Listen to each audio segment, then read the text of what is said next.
Join seasoned business coach, success coach, Lori Konkler on the Lead Machine Growth Show to discover the untapped power of your voice. In this episode, Lori shares her insights on leveraging your personal power to exceed your professional aspirations and goals.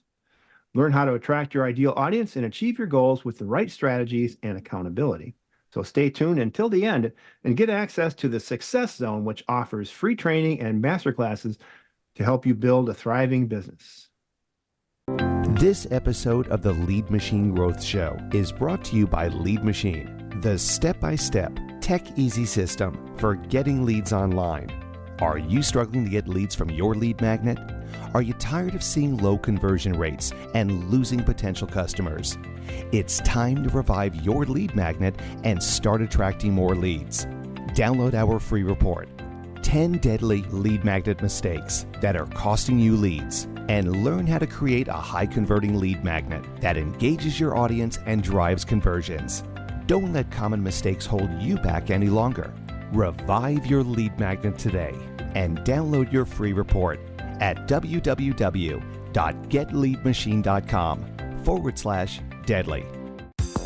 Welcome to the Lead Machine Growth Show, where you will discover how to tackle your tech, master your message, and design your dream.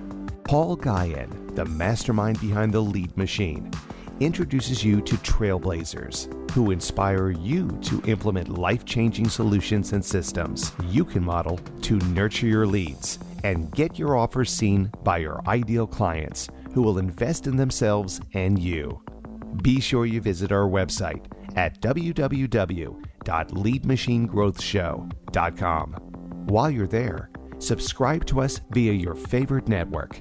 Now, tune in and get ready to transform your vision into reality. Welcome to the Lead Machine Growth Show. I'm Paul Guyan, your host, Lead Machine Coach, and the founder of the Lead Machine Mastermind. I'm dedicated to helping you tackle your tech, master your message, and design your dream. So whether you're just starting out or taking your business to the next level, let's get this conversation started and turn your dreams into reality. Lori Konkler is a passionate CEO and business success coach with over 15 years of experience in helping businesses scale from 6 to 7 figures. And she's dedicated to her career to assisting individuals in navigating the complexities of the business world, developing skills, and quickly achieving their income and life goals. Her expertise centers on empowering clients to own, demonstrate, and display their unique zone of genius, which is interesting. She helps clients harness their unique power in marketing, sales, and messaging, ensuring that they not only increase their revenue, but also find greater satisfaction in their work. Having worked with a diverse range of professionals from coaches and consultants to C-suite executives and global enterprises, she offers personalized and comprehensive support tailored to each of their specific needs and aspirations. Her approach is deeply aligned with her clients' needs and ensuring that their path to success feels right for them, which is often not the case. And she's committed to empowering individuals to take control of their success. And she focuses on enabling her clients to own the power of their professional roles and the financial rewards that come from them. Wow. Lori Konkler, welcome to the show. Thanks for coming. Thank you. So happy to be here with you, Paul. You bet. So what was the spark that made you want to become an entrepreneur? And obviously you've been working, you must have had some exposure and work in the corporate world as well. How did that? I did. I spent many years in the corporate world before going out on my own. And I will say, I don't know exactly what sparked the desire for the entrepreneurial side of things. My first like real business, unless you count babysitting back in my younger years. Well, you got paid. I started that at 11. But my first real business I started in about 2010. That one was with, I had started with friends, which I don't necessarily recommend. And really at that point, I was in the hospitality and tourism industry, and was doing consulting and really actually wanted to build my own hotel. And we did that actually for 6 years before finally kind of realizing that although I wanted something of my own, what I was doing wasn't actually what I wanted. And that brought us to 2016, when my husband and I decided to quit our jobs and Mm, sell almost everything that we own and moved to the Caribbean. And that's actually where my true entrepreneurial journey, I believe, really started. Um, wow. was when we decided to make that move. So what was the thing that made you decide to make that move? That's a pretty courageous and maybe I'll say ballsy move to sell everything and leave the country. Yeah, it was honestly, again, it was probably something that was building for a while. I knew that I wanted something different than what I was doing. I didn't hate my job. I was getting paid good money. But what really kind of fueled that fire was my husband and I had taken a vacation, about a month-long vacation. Hmm. I had used all of my vacation time, my PTO, my bonus time, everything that I had earned for this trip. And when we got back, literally had nothing, like no time off, couldn't even go to the doctor if I wanted to be paid, couldn't take a Hmm. day off. And it just seemed odd to me that I'd worked so hard to build up to this point in my life that I was going to have to wait another, 20, 30 years in order to actually start enjoying my life the way I really wanted to. And we also came back from, this month-long trip. We went to New Zealand, we went to Fiji, and then we came back to Wisconsin. And I know before we started, we were just talking, you're in Michigan, so you understand my pain. Oh my gosh, What yeah. those Midwest winters are like. This was in February. We came Oh, I back was to gonna say. Wisconsin in February. Like, what am I doing here? Like, I know that people are successful, in their own businesses, and that people move every day, that they do these things. And that's when Caribbean life was also like a big thing on HGTV. So Hmm. I had gotten into the habit of watching that. I'm like, I Oh, can do that. And that was kind of what sparked it. yeah. And plus it was February when you got back from, and you had accrued all this time and you had none, and then you would have to go to the whole next year before you could ever have any time off. That's Exactly. restrictive. Boy, Yeah, yeah. exactly. And for some people that's fine, and they don't mind that. But for me, as I said, I was in the hospitality and tourism industry. I love travel, like it's in my blood and everything I do.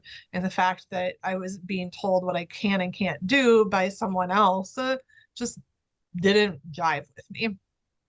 Yeah. And was that when you made that move, was that the time you decided that coaching was going to be your new venture, or were you still in No, hospitality? honestly, I didn't even really fully know what coaching was even about at that time. Like I'd heard of, business coaches.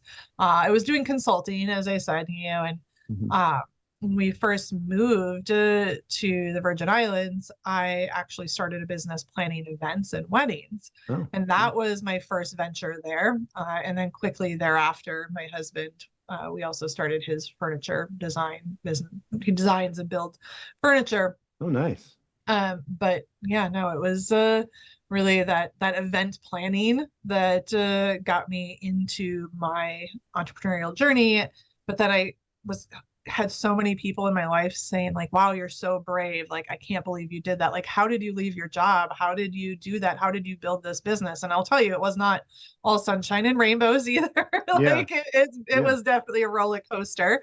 Um, but I just had so many people asking, and it's just like, I had heard more about this coaching. I started to look into it, found a program to actually like get my own coaching certification. It's like, this is actually feels way more aligned than event planning. Or I was also at one point trying to do travel blogging. Like I really wanted that flexibility and freedom. And when I discovered coaching, it just clicked.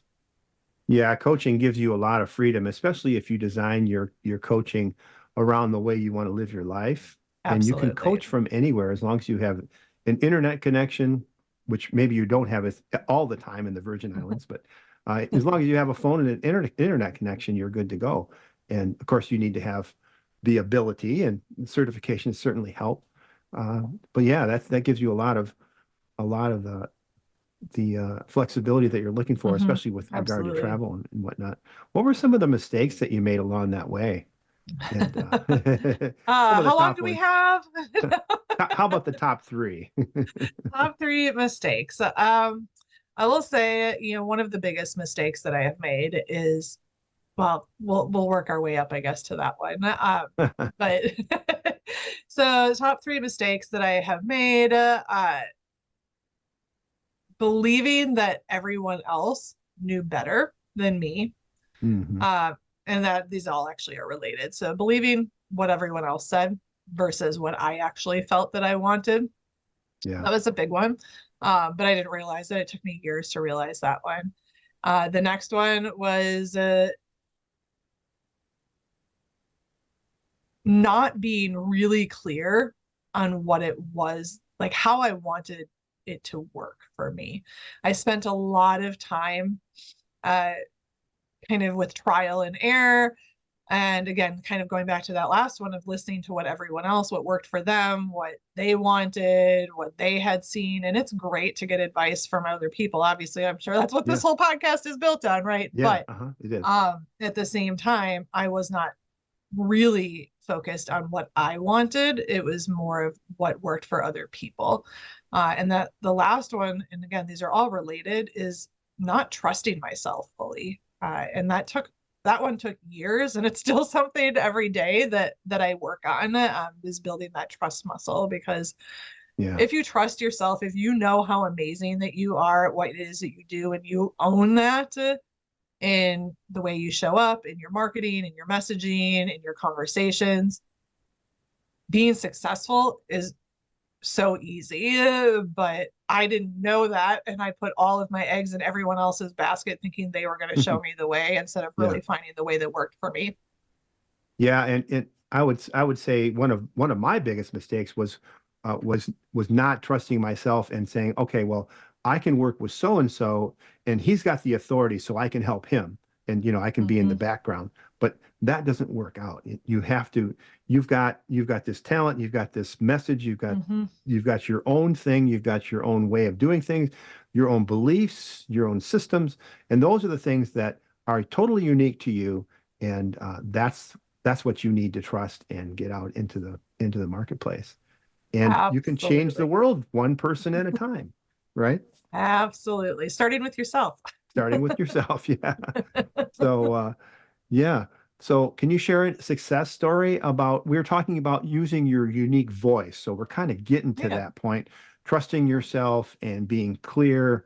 And a lot of times, yeah. And when you're, especially when you're in corporate, or you're working for someone else. My Mm-hmm. son just changed jobs again, I think for the seventh or eighth time. He's 23. At least he's had that many jobs. He's great at getting them. I don't know about keeping them. But yeah, I think you listen to people of what their expectations are and what they want and what they think you should want. Mm-hmm. And you kind of take your own voice and you put it, I know I made that mistake, and you kind of put it behind you.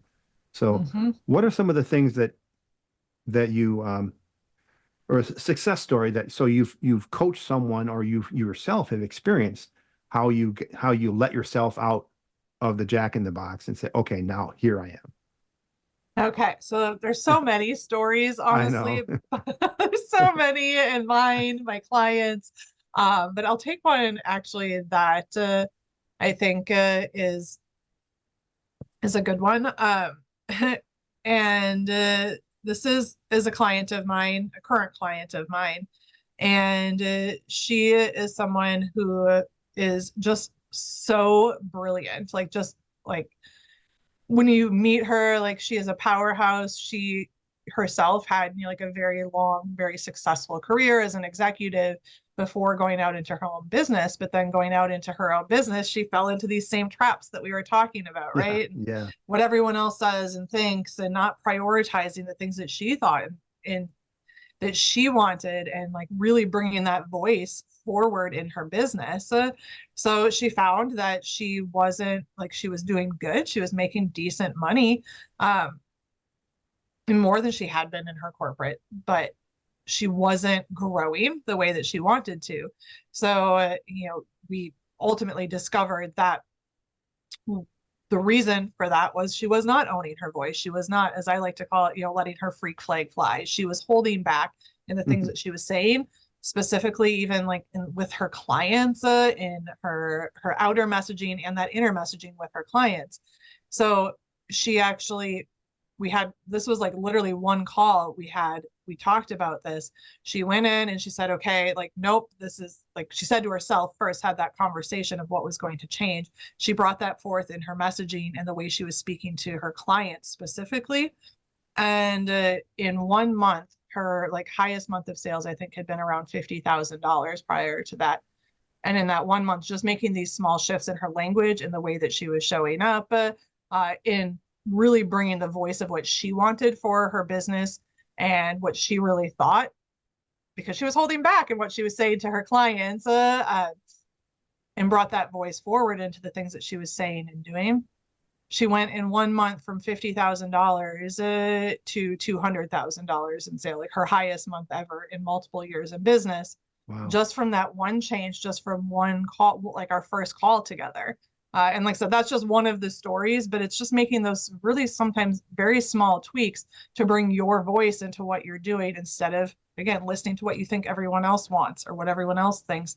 Because what she was doing and what a lot of people do is they hold back in what they're saying and what they're doing. And this comes forth. And I know you mentioned, like, obviously you do messaging and stuff too. So you know this and understand this. It's in their outward, their brand messaging, their sales messaging, their marketing messaging. And this is Yeah. emails, social media, conversations, networking. It's all of it. And when you're really like kind of blocking your voice from coming through, you are holding yourself back from so much growth. And that's what was happening for her. Yeah, and I think when you go and this is kind of our second act, that's what we're talking about here. We've been in a job or working for someone Yeah. else, and you are totally confident there, especially as an executive. You're a leader, you're confident, you know all about the business, you've got this confidence, this air about you, right? Yeah. You're this. But I'm going to be a coach, you kind of shrink back and it's like you're starting over, but you're Yeah. not. You're not. You have all that confidence that you had Mm-hmm. already. It's all there. It's just this is the second chapter and this is a bit new. So that can be daunting, uh, and and Absolutely. and confusing. It's got, well, how come I did so well here and I'm not doing like that now? So, what is some of the ways that you helped her and you help your clients identify that unique voice and get that confidence back, or maybe get that confidence that was never there before? Yeah, I would say for most people it was there to a point, like you said, like in your corporate, but when you are faced with entrepreneurship, like it's a whole different level of discomfort and like getting to know yourself, I think. So some of the ways that I help her and really just like help all of my clients is in order to be really, really good when it comes to your messaging and bringing that voice into your business and really amplifying your success with that, it is first and foremost getting really clear on your vision, what it is that you want, what you desire, and what it's going to take. Like, what are those aligned actions in your business that are going to get you there? Some people call it, visualization. I don't necessarily do straight visualization, but it's getting that clarity around what you want. And oftentimes, because, all of the things that we've already talked about, they're not doing that. So then it's saying, okay, where am I not in integrity in my business, in my life? Where am I not doing these things that I need to do? What are the things that I'm doing that I don't need to be doing and that I can let go of, or that I can delegate, if they're necessary, to someone else, and just really looking at that picture. And I can usually tell, honestly, like from someone's content alone, just just by looking exactly where they're holding back, where things aren't aligned for them, so that we can then go in and make those shifts and changes. For some people, it's really just about bringing clarity to the words they're using. A lot of times, though, it's that clarity around who is it that you want to help? Who is it that you want to be? Who is it that you want to help? And what do you need to do to be the person that gets those results that it is that you want for yourself? It sounds to me, when you're telling me this, I have a technology background in marketing, and which is it's a nice combination of things to have. And we had a workshop where we had to define the requirements for the business that we had been running for many years, which was super successful. It went from 1 million to 50 million, and we wanted to grow further, and so we knew we needed to retool and. So what we did is we elicited the requirements from our subject matter experts, and there was a line of questioning that we did, and we had to dig and dig and dig and dig until it came out. Is that what it's like with working with a client to get that voice? Because it's you don't know what your secret sauce is even. You can do these things and people say, that you did that great. A lot of people don't know what their secret sauce is. So how do you pull that out of us? Yeah, you're right. I just want to first say you're so right. There are a lot of people, and a lot of people, not just like that are just starting out, but people who have been in their businesses for a while, who've made money, had success. They have such a hard time sometimes actually verbalizing what it is that they do. So for me, I think with a lot of us as coaches, the thing that we do is just have really, really strong levels of questioning. And Yeah. that is a lot of the work that I do with my clients is I help you to get clear. I ask you the questions that you don't even know that you need to ask yourself to help you go deeper into yourself, to really understand who you are, what it is that you desire, what it is that you want. And then what is the vision of this person, right? And getting clear on who that person is that you want to work with. Because a lot of times what I've found, and this is why a lot of people have a really hard time understanding the power of their work, what it is that they do, the transformations that they provide, is because they've been working with the wrong people a lot of times. So I also help them get very, very clear on who is that person that they want. What are those qualities? What are the things about them that make them ideal? What are the things that they want and need in their words, and really helping them to get so clear on that and understanding them, their ideal clients, their dream clients better than they know themselves, because in that process, as the entrepreneur, you also get to know yourself at a much, much deeper level while you're going through that process. But when you can connect to people at that very basic level of their desires and you can speak those words, getting them to come in is super, super easy. But in order to do that, you have to be able to do that with yourself first. Yeah, and I think, and while you were talking about that, it made me think of how useful that would be in developing a team.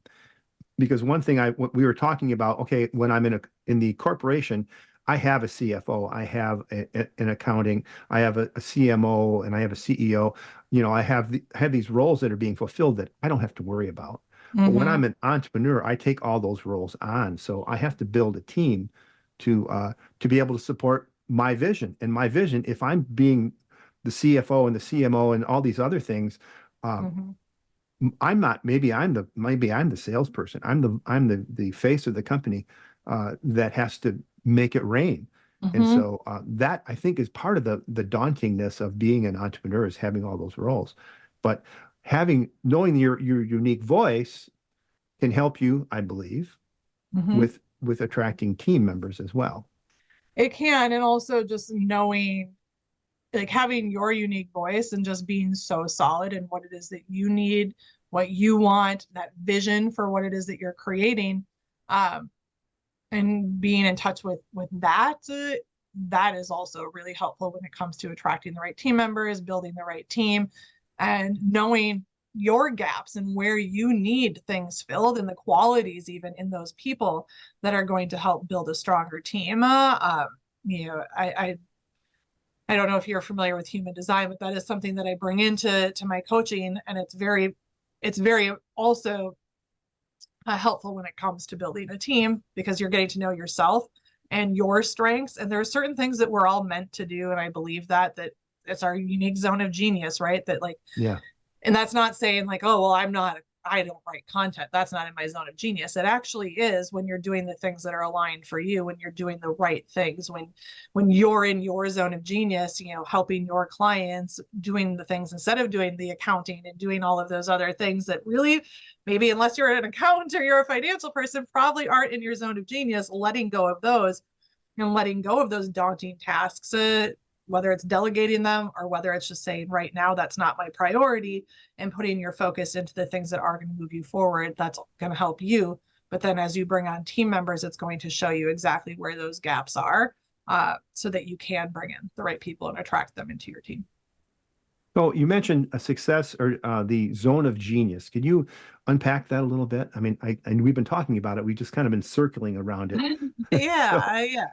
So I think, we all have our own unique zone of genius. And I think this is especially relevant for coaches, if you have yeah, coaches in your audience that are listening, but I think it's everybody. We all have this unique zone of genius. And for most people, owning that is, and by like owning it, meaning like that is what I do, that's what I'm amazing at, and that's my focus.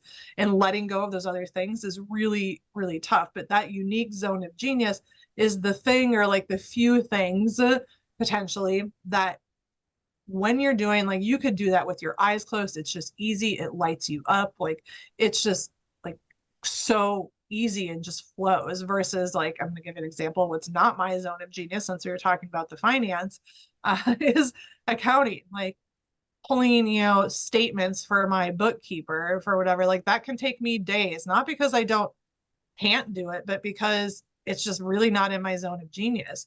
But if you ask me to write a piece of content or help a client write a piece of content, I'll do that in like 10 seconds, done, flat.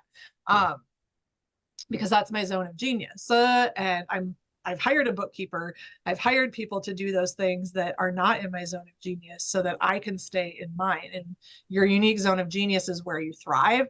And the more you're in it, the more you're doing the things that you're meant to do, the more money you're going to make, the easier it's going to be for you to grow your business and to grow it really quickly. Because the more you bog yourself down, and I learned this the hard way, like many people do. Like, I spent time trying to do all my own bookkeeping and then getting wrapped up in that and doing it the right way and spending days and weeks getting this stuff in order. Where if I were just saying, you know what, I'm a really brilliant business success coach, like I can help people discover their zone of genius. I can help people really thrive in that and grow their business and make so much money when I'm doing that, and let this other person do that, I would have grown so much faster. But instead, I tried to do everything myself. So I think it's important to understand the things where you thrive, the things that feel easy, the things that light you up, and that other people are like, oh my gosh, like, how do you do that? Right. And for you, it's just like second nature. That's where you need to spend your time. And when you're spending your time there, the things that go along with that, like selling and writing content, become easy because you're just doing those things that are just come natural to you. And that's all you're talking about. I don't know if that makes sense and answers your question, hopefully, but yeah. yeah, it does. And so do people, when they discover that they're in their zone of genius, what are some of their reactions? I don't even know if it's like, sometimes it's just kind of this aha, like it's, oh my It's like, gosh, yeah, like, I do yeah, that. yeah, I do Oh, that. And it's like, it's so easy. Like, that's the one thing. Like, I've gotten a few of these messages or recently, and I've said these words myself. I'm like, really? Like, it was just so easy. I couldn't believe how easy it was. And like growing and like building their business and going, like, I mean, I've literally had clients like that have had their highest months and days and weeks ever, like almost making in a month what they made in the previous year when they do this, when they whittle away the things that they're not meant to do. So that reaction is it's just, it can be so easy. When you do the things that you're meant to do, it feels easy. And I think a lot of us in business, especially those of us that consider ourselves maybe high achievers, that we've had a lot of success, and we've worked a lot, especially if you come from that corporate background, to like yeah. think like, oh wow, it can really just be that simple, that easy. Like, it's an adjustment because we're not used to it being, life being easy, success being easy and just happening. And when you talk about people just like sales just falling into their lap and like people just coming in through their content alone, like those are the people that are doing that, the people that are allowing themselves really to just be in their zone of genius, allowing everything to be easy. Right. And so, and we've been circling around this other concept here. So let's Yeah. unpack content and messaging. because you've mentioned it a couple of times, and it sounds like that you love developing content, as do I. And so is that how when they get clear on that content and the messaging, is that how, sort of the vehicle that helps them excel and have these record months, or is it something else? I think Probably a it's a combination. combination. Yeah. Honestly, like I'll be honest, like I say messaging is everything and it is. Because when you have a message that is spot on for your dream client, like getting them to buy is so simple. But before you can have that really powerful messaging, you have to feel that power within yourself first. Um, so in terms of, messaging and, what allows them to excel. It's that they've done the work to get really clear on their unique zone of genius, right? They are able to speak about it, to own the value of the outcomes that they provide, the power of their work, and that's something that a lot of people really struggle with.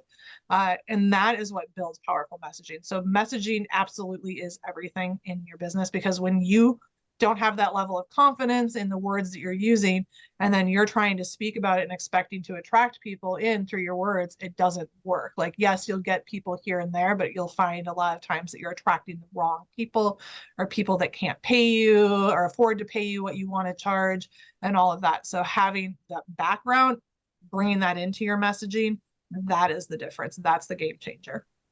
Gotcha. Yeah, and can you give an example of how that came together for one of your clients?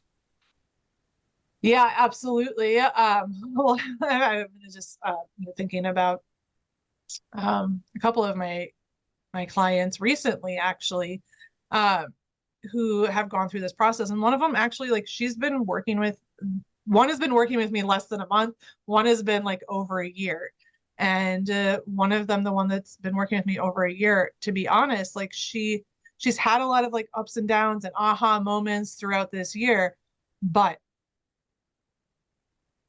the work that she had been kind of doing really wasn't the work that she needed to. So instead of, working on her marketing, we kind of just set that aside, and we got really, really centered on what is the value of what she does, like owning her power, bringing her back into that genius. Uh, and with that, she was able to, like, overnight, I kind of came out of nowhere. We did some work to help her connect within that genius zone and connect back into herself, and that vision again for what it is that she wanted to create and who she wanted to work with, so that she could get really, really clear on what it is that they needed and wanted. And she, within a matter of weeks, was able to completely shift her message just with a few tweaks.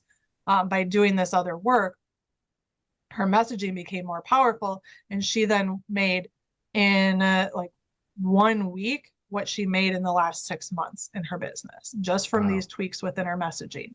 And this other one said she's been in my world just for a short period of time. She's brilliant, and she actually had pretty good messaging, but she was just really, and then this happens a lot, that she wasn't, again, owning her part of it. It was like almost like textbook in her messages, right? Like, she was a genius. She was so, so good, but she was explaining things in a way that were kind of boring, really. Mhm. Yeah. So it was less of that inner work for her and more just like making those few tweaks to the actual words. Because if it's like we're taught in school, to write a certain way in like our informational paper, or research paper or something, and then people bring that into their business. That's not what people want to hear.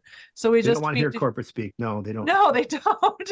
They want to hear the results. They want, like, when she realized, like, oh wow, I'm really not even talking about my outcomes, it completely shifted everything for her. And Yeah. like she just had like these amazing ahas, but then she brought that into her words and was able to convert more clients than she ever had before, just again by changing her language, because it was very clear in the words that she was already using that she knew what she was talking about, but she wasn't actually attracting anybody into, because they look at it and their eyes just glaze over like they're back in college reading a textbook.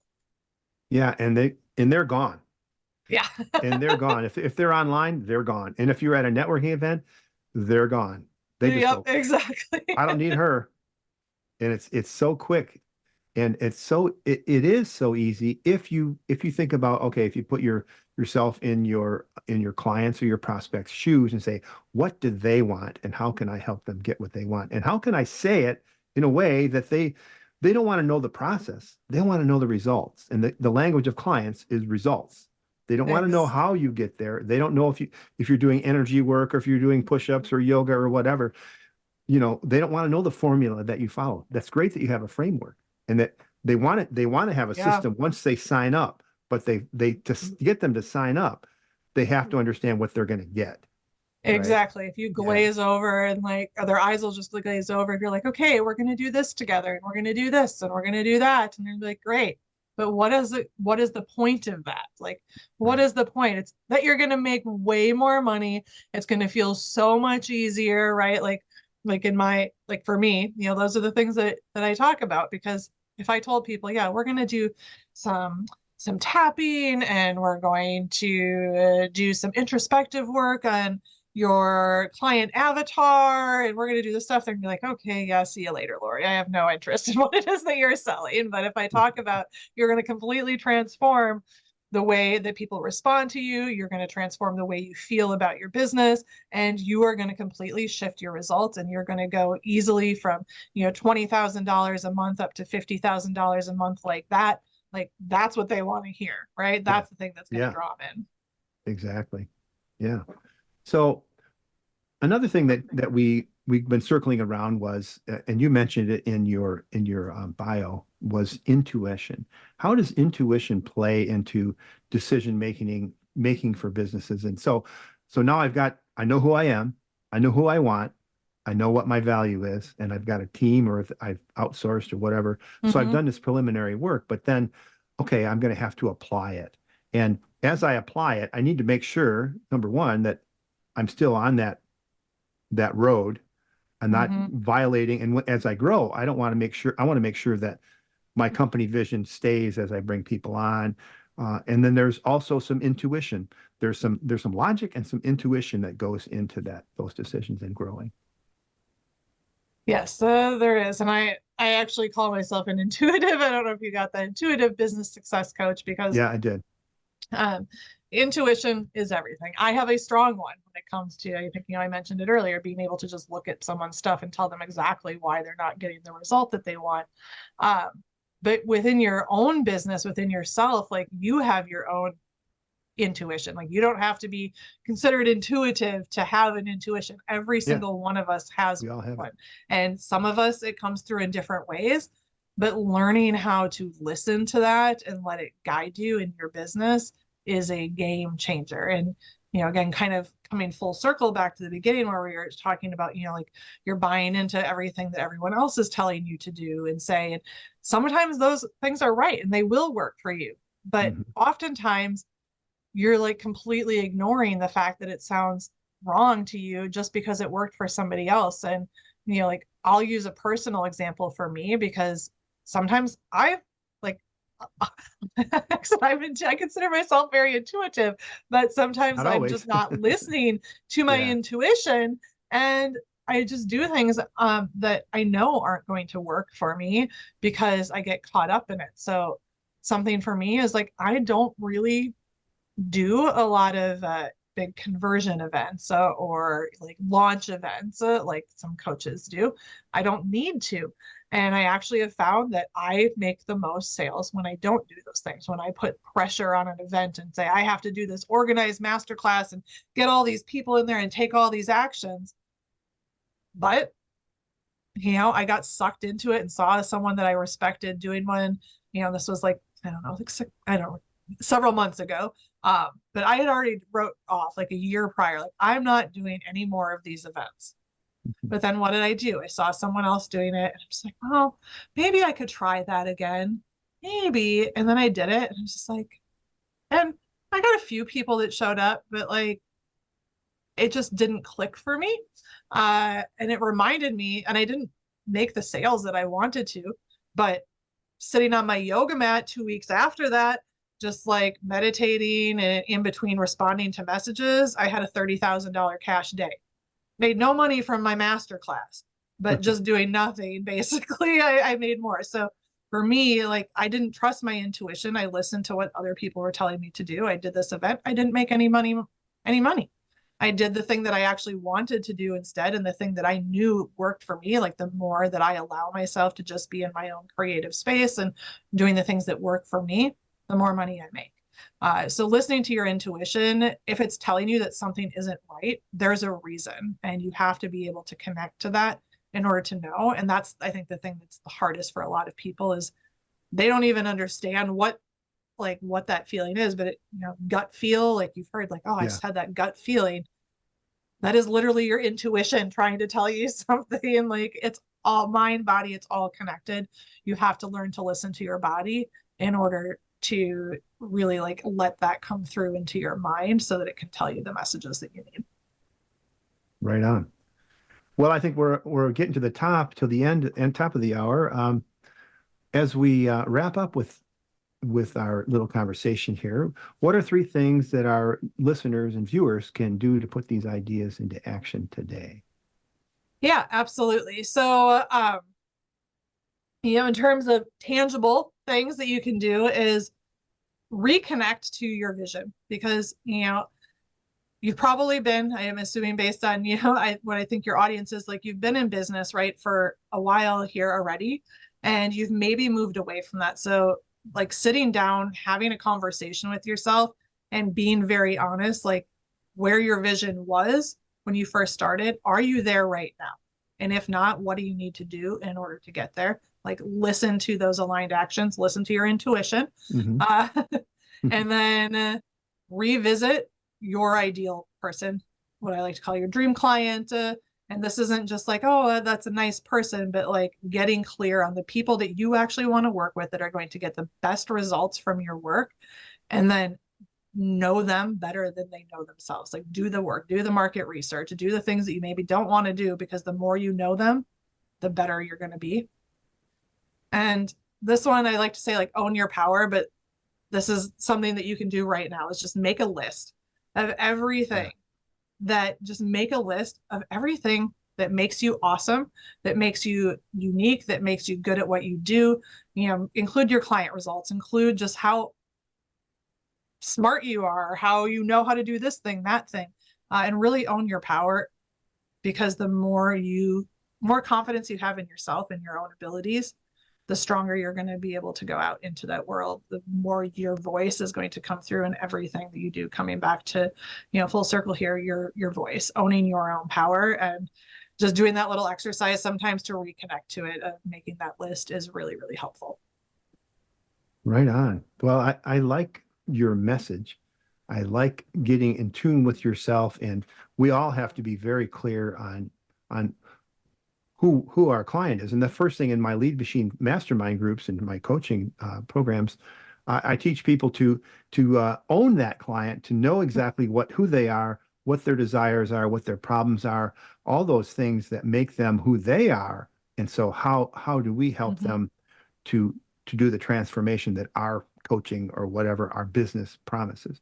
I hadn't thought of as much about getting clear about who I am. So I really like that idea. And my father used to always tell me and I never understood what the heck he meant, was to do an examination of conscience, or to do a self-examination. Yeah. And he would always tell me that. And I'm God, what was that? And so, of course, he's been gone for many, many years, God rest his soul. But as a more mature version of Paul, I understand what he means. So that's kind of what you're talking about. So Yeah, there's a systematic absolutely. approach to it too, which I like. So you have a special gift for our listeners, and they can get that gift. I told them at the beginning they could get access to the Success Zone. Can you tell us a little bit about that? Yeah, the Success Zone, it is my Facebook community, specifically for said female entrepreneurs and visionary entrepreneurs that are really looking to make a difference. We bring, different lives, teachings, trainings, free resources to those of you who really want to accelerate your income and want to do so within your zone of genius, aka your success zone, Yeah. uh, and to make way more money working less and working in alignment with the way that you want to be so that you can bring your voice out to the world and make way more money than you're making right now. And way more impact on the world that you serve, right? And you can pick that up at www.leadmachinegrowthshow.com/success zone, right? www.leadmachinegrowthshow.com/success zone. And again, thank you, Lori, for coming on. And remember, faith and action go hand in hand. So keep the pedal to the metal. Until next time on the Lead Machine Growth Show, I'm Paul Guyon and Lori Konkler. Thank you so much for being here today. Thank you so much, Paul. Thank you for tuning in to the Lead Machine Growth Show with Paul Guyon, where we show you how to tackle your tech, master your message, and design your dream so that you can transform your vision into reality. Remember to visit our website at www.leadmachinegrowthshow.com and enjoy even more great episodes like this one.